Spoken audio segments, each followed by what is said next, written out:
Hi everyone, ನಾನು ನಿಮ್ಮ Sagar. Welcome to Mektip channel. ಇವತ್ತಿನ ಟಾಪಿಕ್ ಬಂದುಬಿಟ್ಟು ಎಕ್ಸೆಲಲ್ಲಿ ಬರುವಂಥ ಒಂದು ಪವರ್ಫುಲ್ ಫೀಚರ್ ಬಗ್ಗೆ. ಆ ಒಂದು ಫೀಚರ್ನ ನಾವು ಯೂಸ್ ಮಾಡಿಕೊಂಡು ಏನೆಲ್ಲ ಉಪಯೋಗಗಳನ್ನ ಪಡ್ಕೋಬೋದು ಅಂತ. ಸೊ ಇಲ್ಲಿ ಎಕ್ಸಾಂಪಲ್ ಹೇಳ್ಬೇಕಂತ ಅಂದರೆ, ನಾವು ಕ್ರಿಯೇಟ್ ಮಾಡಿರ್ತಕ್ಕಂಥ ಡಿಫ್ರೆಂಟ್ ಶೀಟ್ ಡಾಟಾಸ್ನ ಒಂದೇ ಶೀಟಲ್ಲಿ ಯಾವ ಥರ ಮರ್ಜ್ ಮಾಡೋದು ಅಂತ. ವಿತೌಟ್ ಕಾಪಿ ಪೇಸ್ಟ್ ಅಥವಾ ಕಾಪಿ ಪೇಸ್ಟ್ ಮಾಡದೇ ನಾವು ಯಾವ ರೀತಿಯಾಗಿ ಆ ಒಂದು ಡಾಟಾನ ನಾವು ಒಂದೇ ಶೀಟಲ್ಲಿ ಕನ್ವರ್ಟ್ ಮಾಡೋದು ಅಂತ. ಸೊ ನಾವು ಈಗ 3 ಶೀಟ್ಸಲ್ಲಿ ನಮ್ಮ ಡಾಟಾವನ್ನು ಎಂಟ್ರಿ ಮಾಡಿರ್ತೀವಿ ಅಂದ್ಕೊಳ್ಳಿ. ಆ ಒಂದು 3 ಶೀಟ್ಸ್ನ ಇನ್ನೇ ಸಿಂಗಲ್ ಶೀಟಾಗಿ ಯಾವ ಥರ ಕನ್ವರ್ಟ್ ಮಾಡೋದು ವಿತೌಟ್ ವೇಸ್ಟಿಂಗ್ ಎನಿ ಟೈಮ್ಸ್ ನಾವು ಈ ಒಂದು ಫೀಚರ್ನ ಯೂಸ್ ಮಾಡಿಕೊಂಡು ಕನ್ವರ್ಟ್ ಮಾಡ್ಬೋದು. ಸೊ ಈ ಒಂದು ವಿಡಿಯೋನ ನೀವು ಸ್ಕಿಪ್ ಮಾಡದೆ ನೋಡಿ. ಈ ಒಂದು ವಿಡಿಯೋ ನಿಮಗೆ ಲೈಕ್ ಆದರೆ ದಯವಿಟ್ಟು ಈ ಒಂದು ಚಾನಲ್ನ ಸಬ್ಸ್ಕ್ರೈಬ್ ಮಾಡ್ಕೊಳ್ಳಿ. ಹಾಗೆ ಈ ಒಂದು ವಿಡಿಯೋನ ಶೇರ್ ಮಾಡಿ ಹಾಗೂ ಲೈಕ್ ಮಾಡಿ.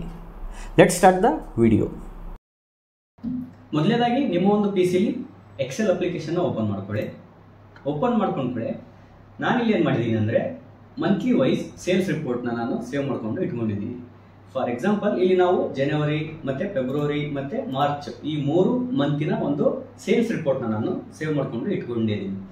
ಸೊ ಇಲ್ಲಿ ನಾನು ಜನವರಿದು ಮಂತ್ಲಿ ರಿಪೋರ್ಟ್ ನೋಡ್ಕೋಬೋದು, ಆ್ಯಂಡ್ ಫೆಬ್ರವರಿ ಮಂತ್ಲಿ ರಿಪೋರ್ಟ್ ಇಲ್ಲಿ ನೋಡ್ಬೋದು, and last one March month ನಾನು ಸೇಲ್ಸ್ ರಿಪೋರ್ಟ್ನ ನೋಡ್ಕೋಬೋದು. ಸೊ ಈ 3 ಸಪರೇಟ್ ಆಗಿರ್ತಕ್ಕಂಥ ಶೀಟ್ಸ್ನ ಒಂದೇ ಶೀಟಲ್ಲಿ ನಾವು ಎಲ್ಲ ಡಾಟಾನು ಯಾವ ಥರ ಮರ್ಜ್ ಮಾಡೋದು, ಕಾಪಿ ಮತ್ತು ಪೇಸ್ಟ್ ಮಾಡ್ದೇನೆ ನಾವು ಯಾವ ಥರ ಈಸಿಯಾಗಿ ಮರ್ಜ್ ಮಾಡ್ಬೋದು ಅಂತ. ಆ್ಯಂಡ್ ಆಲ್ಸೋ ಇಲ್ಲಿ ಜನವರಿ, ಫೆಬ್ರವರಿ ಆ್ಯಂಡ್ ಮಾರ್ಚ್ ಅಂತ ಒಂದು ಡಾಟಾ ಏನಾಗ್ತಾ ಇರುತ್ತೆ, ಕಂಟಿನ್ಯೂಸ್ ಆಗಿ ನೆಕ್ಸ್ಟ್ ಮಂತ್ನ ಅಪ್ಡೇಟ್ ಮಾಡಬೇಕಾಗುತ್ತೆ ನಾವು. ಸೊ ಅವಾಗ ನಾವು ಅಗೇನ್ ಕಾಪಿ ಪೇಸ್ಟ್ ಮಾಡೋಕ್ಕೆ ಕಷ್ಟ ಆಗುತ್ತೆ. ಸೊ ಆ ಒಂದು ಪರಿಸ್ಥಿತಿಯಲ್ಲಿ ನಾವು ಯಾವ ರೀತಿಯಾಗಿ ನಮ್ಮ ಒಂದು ಡಾಟಾ ಈಸಿಯಾಗಿ ಆಟೋ ಅಪ್ಡೇಟ್ ಆಗಬೇಕು. ಸೊ ಆ ಥರ ಇದ್ದಲ್ಲಿ ನೀವು ಈ ಒಂದು ವಿಡಿಯೋನ ಸ್ಕಿಪ್ ಮಾಡದೆ ನೋಡಿ. ಇಲ್ಲಿ ನಾನು 3 ಶೀಟ್ಸ್ನ ಸಪ್ರೇಟ್ ಆಗಿ ಡಾಟಾಸ್ನ ಸೇವ್ ಮಾಡ್ಕೊಂಡು ಇಟ್ಕೊಂಡಿದ್ದೀನಿ. ಸೊ ಇಲ್ಲಿ ನಾವು ಏನು ಮಾಡಬೇಕಂದ್ರೆ, Ctrl+N ಅಂತ ಪ್ರೆಸ್ ಮಾಡಿ ಈ ಒಂದು ಡಾಟಾನ ನೀವು ಸೇವ್ ಮಾಡ್ಕೊಳ್ಳೇಬೇಕಾಗುತ್ತೆ ಮೊದಲೇದಾಗಿ. ಸೊ ಅದಾದ ನಂತರ Ctrl+N ಅಂದರೆ ನ್ಯೂ ಶೀಟ್ಗೆ ಹೋಗಬೇಕು. ಅಲ್ಲಿ ನಾನು ಏನು ಮಾಡ್ತಾ ಇದ್ದೀನಿ, ಇಲ್ಲಿ ಡಾಟಾ ಅಂತ ಒಂದು ಅಪ್ಲಿಕೇಶನ್ ಇದೆ, ಡಾಟಾ ಅಂತ ಒಂದು ಆಪ್ಷನ್ ಇದೆ. ಆ ಒಂದು ಆಪ್ಷನ್ ಮೇಲೆ ನೀವು ಕ್ಲಿಕ್ ಮಾಡಿ. ಸೊ ಅದರಲ್ಲಿ ಫಸ್ಟ್ ಒನ್ ಗೆಟ್ ಡಾಟಾ ಅಂತ ಇದೆಯಲ್ಲ, ಅದ್ರ ಮೇಲೆ ಕ್ಲಿಕ್ ಮಾಡಿದರೆ ನಮಗೆ ಫ್ರಮ್ ಫೈಲ್ ಅಂತ ಒಂದು ಆಪ್ಷನ್ ಬರುತ್ತೆ.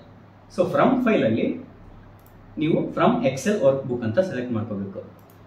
ಯಾಕಂದರೆ ಈಗ ಆಲ್ರೆಡಿ ಎಕ್ಸಿಸ್ಟ್ ಇರೋ ಡಾಟಾನ ನಾನು ಇಲ್ಲಿ ತೊಗೊಂಬರ್ತಾ ಇದ್ದೀನಿ, ಅಂದರೆ ಇಂಪೋರ್ಟ್ ಮಾಡ್ತಾ ಇದ್ದೀನಿ. ಸೊ ಆ ಒಂದು ಎಕ್ಸೆಲ್ ನೇಮ್ ಬಂದ್ಬಿಟ್ಟು data2 ಅಂತ ನಾನು ಸೇವ್ ಮಾಡ್ಕೊಂಡು ಇಟ್ಕೊಂಡಿದ್ದೀನಿ. ಸೊ ಅದನ್ನು ನಾನು ಸೆಲೆಕ್ಟ್ ಮಾಡಿಕೊಂಡು ಇಂಪೋರ್ಟ್ ಅಂತ ಹೇಳ್ತೀನಿ.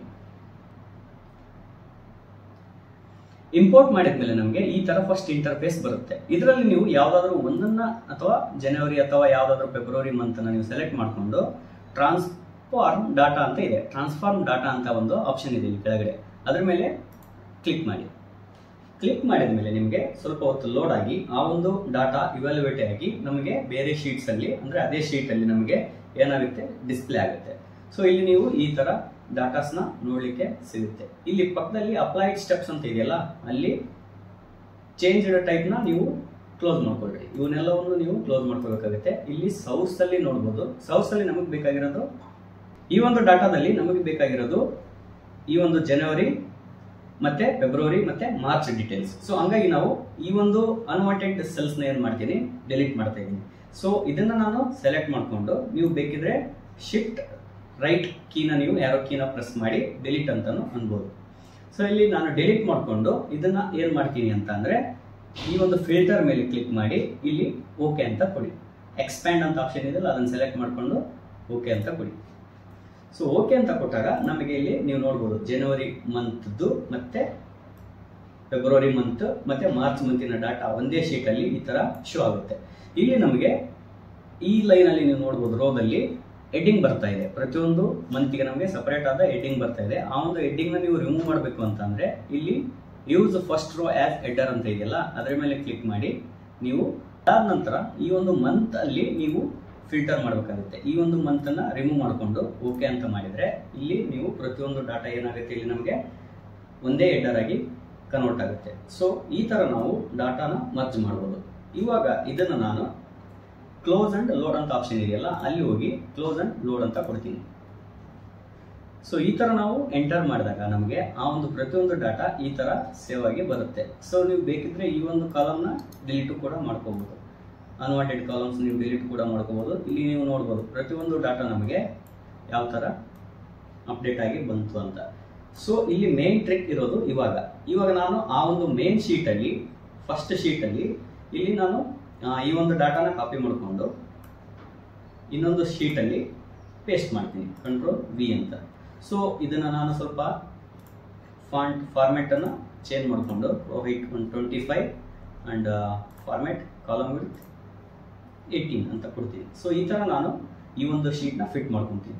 ಸೊ ಇಲ್ಲಿ ಇದಕ್ಕೆ ನಾನು ರೀನೇಮ್ನ ಕೊಟ್ಟು ಅದಕ್ಕೆ ರೀನೇಮ್ನ ಮಾಡ್ತೀನಿ, ಅಂದರೆ ಜನವರಿ, ಫೆಬ್ರವರಿ, ಮಾರ್ಚ್ ಆ್ಯಂಡ್ ನೆಕ್ಸ್ಟ್ ಒಂದು ಏಪ್ರಿಲ್ ಅಂತ ನಾನು ಟೈಪ್ ಮಾಡಿ ಎಂಟರ್ ಕೊಡ್ತೀನಿ. ಇಲ್ಲಿ ನಾವು ಜಸ್ಟ್ ಎಕ್ಸಾಂಪಲ್ಗೆ ನಾನು ತೋರಿಸ್ತಾ ಇರೋದು ಏಪ್ರಿಲ್ ಅಂತ ಕೊಟ್ಟು ಈ ಒಂದು ಡಾಟಾನ ಕಾಪಿ ಮಾಡಬೇಕಾಗುತ್ತೆ. ಸೊ ಪ್ರತಿಯೊಂದಕ್ಕೂ ನೀವು ಏಪ್ರಿಲ್ನ ಪ್ಲೇಸ್ ಮಾಡಿ, ಏಪ್ರಿಲ್ ಮಂತಿನ ಒಂದು ರಿಪೋರ್ಟ್ ಆಗಿರುತ್ತೆ ಇದು. ಸೊ ಇವಾಗ ನಾನು ಇಲ್ಲಿ ಅಪ್ಡೇಟ್ ಮಾಡಿದೆ, ಇದನ್ನು ನಾನು ಸೇವ್ ಮಾಡ್ತೀನಿ, ಹಾಗೆ ಇಲ್ಲಿ ಕ್ಲೋಸ್ ಮಾಡ್ತೀನಿ. ಇಲ್ಲಿ ನಾವು ಆ ಒಂದು ಡಾಟಾನ ಅಪ್ಡೇಟ್ ಬೇಕು ಅಂತ ಅಂದರೆ ನೋಡ್ಬೋದು, ನೀವು ಯಾವುದೇ ರೀತಿಯ ಡಾಟಾ ಅಪ್ಡೇಟ್ ಆಗಿಲ್ಲ, ಅದೇ ರೀತಿ 36 ರೋಸ್ ಅಷ್ಟೇ ಇಲ್ಲಿ ಲೋಡ್ ಆಗಿದಾವೆ. ಸೊ ನೆಕ್ಸ್ಟ್ ನಿಮಗೆ ಲೋಡ್ ಆಗಬೇಕಂದ್ರೆ ಇಲ್ಲಿ right click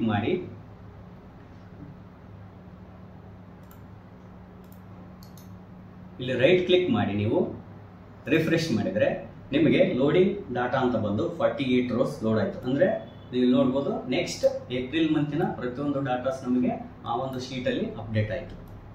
so no need to copy and paste. ನೀವು ಯಾವಾಗ ನೀವು ನಿಮ್ಮ ಒಂದು ಡಾಟಾನ ಚೇಂಜ್ ಮಾಡ್ತಿರ್ತೀರೋ ಆವಾಗ ಜಸ್ಟ್ ರಿಫ್ರೆಶ್ ಮಾಡಿದರೆ ಈ ಒಂದು ಶೀಟಲ್ಲಿ ನಿಮಗೆ ಆ ಒಂದು ಜನವರಿ ಅಥವಾ ನೆಕ್ಸ್ಟ್ ಮಂತಿನ ಒಂದು ಡೀಟೇಲ್ಸ್ ಬಂದು ಇಲ್ಲಿ ಪ್ಲೇಸ್ ಆಗುತ್ತೆ. Okay, thanks for watching.